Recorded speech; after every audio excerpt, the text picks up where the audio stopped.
Released into early access back in 2019, with its most recent major content update dropping this last July, Project Downfall, or PDF as I'll refer to it throughout this video, aims to recreate the retro style and punishing top-down action of the Hotline Miami games, but within a first-person shooter. A hazy dance of ultra-violence, drug abuse, and depravity that also features a narrative that takes the player's actions into account. On paper, PDF is an easy winner, but does it nail its concept in practice?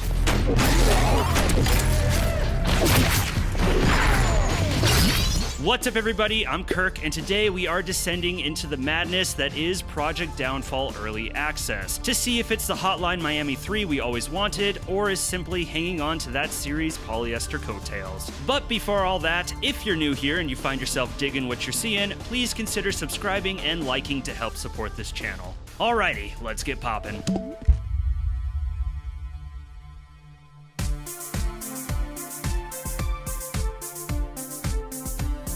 PDF is a game that proudly wears its influences on its sleeve. Actually, I think it's better to say the whole sleeve is its influences. Nah, scratch that. The entire outfit. Just about every aspect of this game takes heavy inspiration from Hotline Miami. The gameplay, storyline, and especially the art direction, with the key differences being the perspective, obviously, setting, and branching choice-based narrative. And much like Devolver's synthwave symphony, PDF draws heavily from action and crime noir cinema, where Hotline Miami took from the likes of Drive and the films of David Lynch, PDF draws from flicks like Falling Down, Hardcore Henry, and John Wick. Oh. It's easy to look at this game and assume it's just another retro boomer shooter taking from Doom and Duke, but in reality, this is a reflex-heavy action puzzler, where the player has to strategize and go through brutal trial and error to succeed.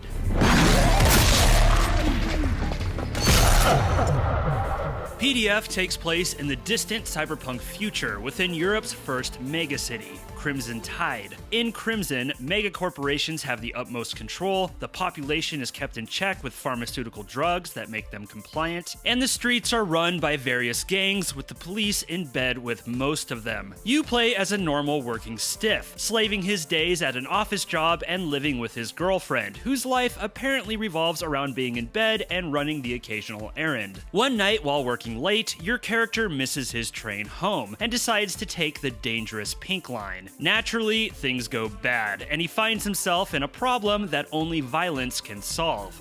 Or at least that's what the voice in his head claims.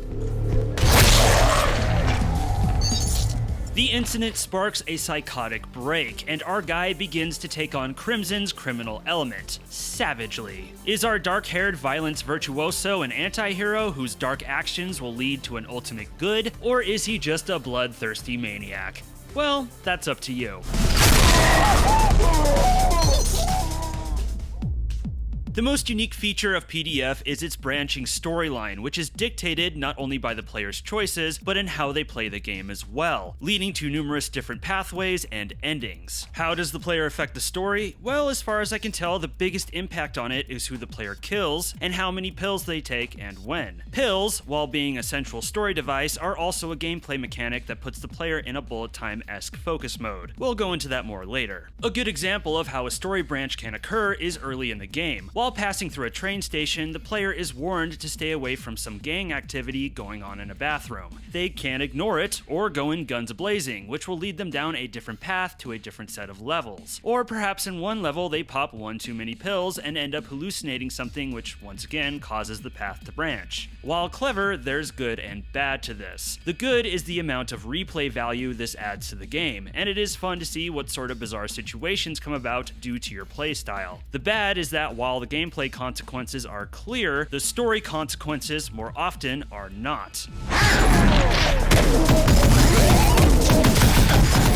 PDF emulates Hotline Miami's cryptic, surreal storytelling style, in that there is very little explanation of what is actually going on, leaving much to the player to interpret for themselves. That's not a bad thing, but in this branching narrative, it can be confusing and hard to keep track of why certain actions lead to certain scenarios, which took a bite out of the satisfaction of it all, and ultimately made it hard for me to care about the story in general. To be fair, the more playthroughs you do, the more things will become clear. But to get the most out of the narrative, The most being achieving its dozen or so different endings takes a lot of trial and error on part of the player, experimenting with where to take pills, how many, what specific places they need to go, which people they should kill, and which to leave alive, and there's not a lot of hints to help them out. Also, it's not a guarantee that different actions will achieve a different ending. You might go through a playthrough thinking you're doing things totally different, and somehow still end up with the same ending as before, which is frustrating. For some players, this trial and error will be stimulating, a great puzzle to solve. Fair enough, but I think most won't have the patience or motivation for it. It also doesn't help that there's not much in terms of emotional stakes in this game, the most being your girlfriend, whose character and relationship with you is paper thin. Look, I'm all for a challenging narrative, and I suppose you could argue the haziness of it all is meant to match the haziness of our protagonist's drug-addled mind. But we need a little more here, a little more clarity and a lot more development, and I'm certain there's ways to make the pathways more clear for a player while still leaving room for interpretation. Apologies if I'm starting to sound redundant, but in terms of structure and mechanics, PDF matches Hotline Miami just about beat for beat, with a few key differences. Starting with structure, missions are essentially a series of combat challenges where the player must eliminate all enemies in a given section in order to progress. If they die, they have to start that section over. At the end of each mission, players are graded on their performance, and ranked on the game's online leaderboards. Much like Miami, in between missions the player can spend time in their apartment where they can read up on their exploits and be briefed, so to speak, on their next mission through news programs, newspaper clippings, magazines, and of course, elusive phone calls. Unlike Miami though, PDF allows players to leave their home and freely explore the streets of Crimson Tide, where they can access side missions and get into all sorts of trouble.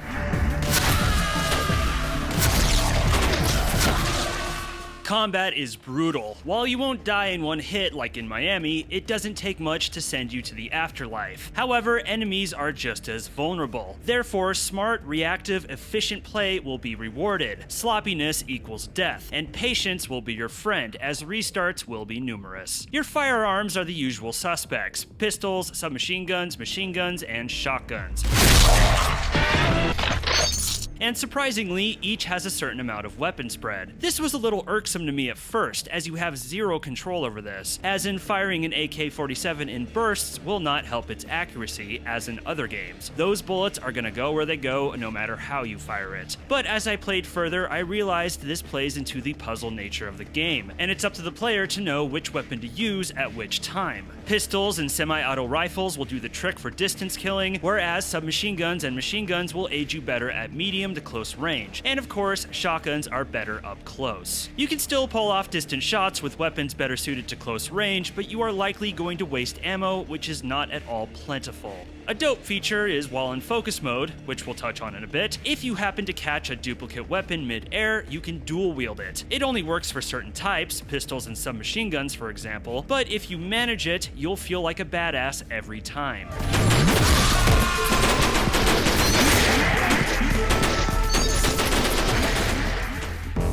There are melee weapons available for a good smackdown, which break after a certain amount of uses, but they aren't phenomenal. The attack animations for them is a bit rudimentary, and it can be tricky to figure out how close you need to be to an enemy for them to be effective, especially if you're using the knife or katana. But you can throw them, which is very useful, stunning enemies or outright killing them if you chuck a blade. Get comfy with this, as it will save your life more often than not.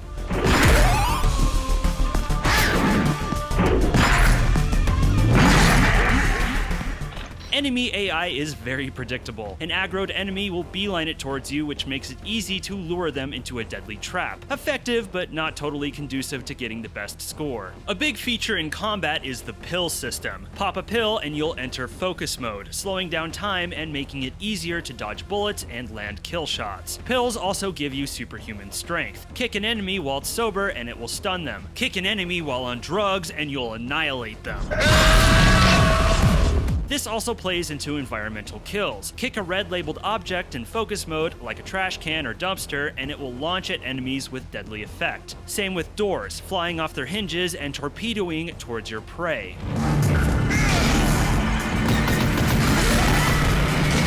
There are other pills you can find and eat as well, which also slow down time but give you extra perks, like one-hit melee kills or slowing time down further and making the player faster the more kills they get. Getting kills also builds up your berserk meter. Going berserk is essentially a free pill pop, behaving similar to focus mode, with our anti-hero tapping into his deep psychotic rage and looking like Large Marge. Popping pills is the best way to get through any given combat situation, but as I explained before, the amount of pills you pop directly affects your story path. So depending on what sort of ending the player wants to achieve, they'll always be weighing whether or not they should be giving in to the drugs, which I think adds a nice bit of dimension to the game. All in all, PDF's gameplay is enjoyable, and does a decent job of translating the action and challenge of Hotline Miami to a first-person perspective. The best moments for me in this game was pulling off a last-minute reflex kill right before a baddie would sneak up on me. But there's a few mechanics here I feel I need to pick on. As evidenced by the scoring system, PDF is a game that wants you playing as fast, efficient, and deadly as possible. But something that feels at odds with that is the basic movement. By default, you walk in this game. Slowly. To run, you have to hold down the shift key, which ramps up your momentum to a comfortable run. You can't do it forever though. Governing this is the stamina meter, right there next to the lungs. Running, kicking, and unarmed melee attacks all require stamina, and the player has to balance these abilities or else it will put them in a bad spot. At least, that's the idea. In reality, running barely eats at your stamina gauge. The real heavy hits to it are melee and kicking. I basically stayed running the entirety of most skirmishes and did not feel the penalty of it. Thank God there's an option to toggle run, or else my poor pinky would have been too sore to pop up during a fancy tea party. And even if your stamina drains all the way, sure, you can't kick or punch, but you can keep running and firing. Plus, stopping to recover doesn't take all that long.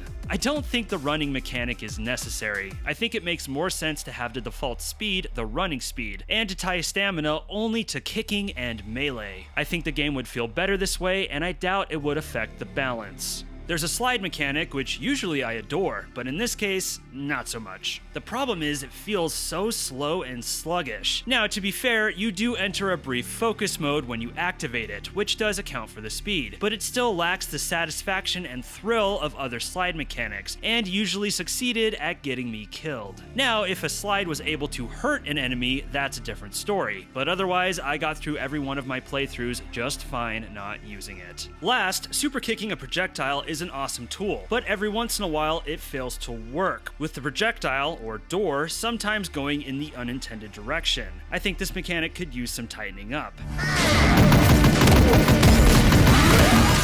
Tighter and faster. That's my overarching suggestion for the combat. It's all on the right track, just make it tighter and faster.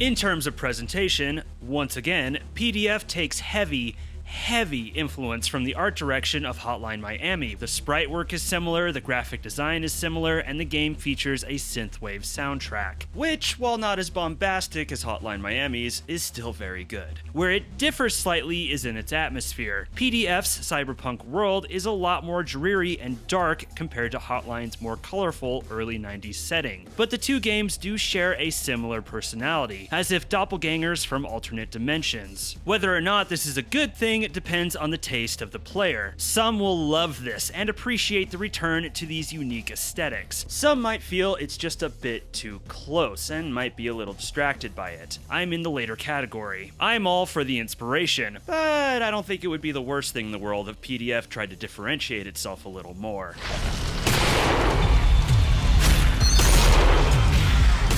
Either way, the game does present an effective atmosphere that is a lot of fun to play in. The downside, though, is that these visuals are pretty rough around the edges. At best, PDF can look quite stunning, with rain-slicked neon streets teeming with glittering reflections. At worst, it can be a messy composition that at times feels rushed or unfinished. There were so many times I would find large, empty sections with no detail or even a reason to be there, as if the level designer finished and neglected to go back and polish up their work. The game makes heavy use of bloom lighting, which does help boost the atmosphere, but there are times when it can totally overwhelm a scene, blowing out light sources to obscure level details and at worst, enemies, which for a punishing game like this can be pretty irritating. By the way, this is the game with bloom set to minimum. Also, while I appreciate the moodiness, some areas are just too dark, and I experienced some cheap deaths from enemies I simply couldn't see. Weapon sprites look alright, the best is your fists, which are animated nicely, but I'm curious why the other weapon sprites aren't animated in a similar fashion. Also, while sprinting, the bob of your weapon sprites can sometimes reveal their border, which can be pretty immersion breaking, and that's with camera bob set to half and the game's default FOV.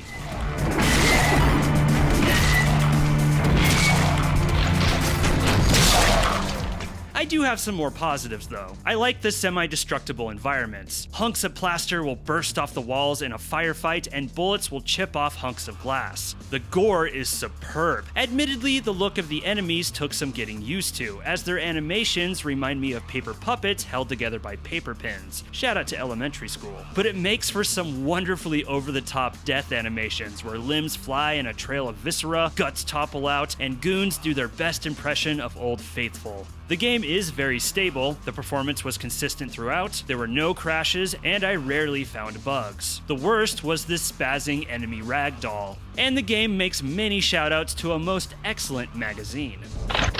But at the end of the day, while the visuals were decent, I think they need a lot more work and polish.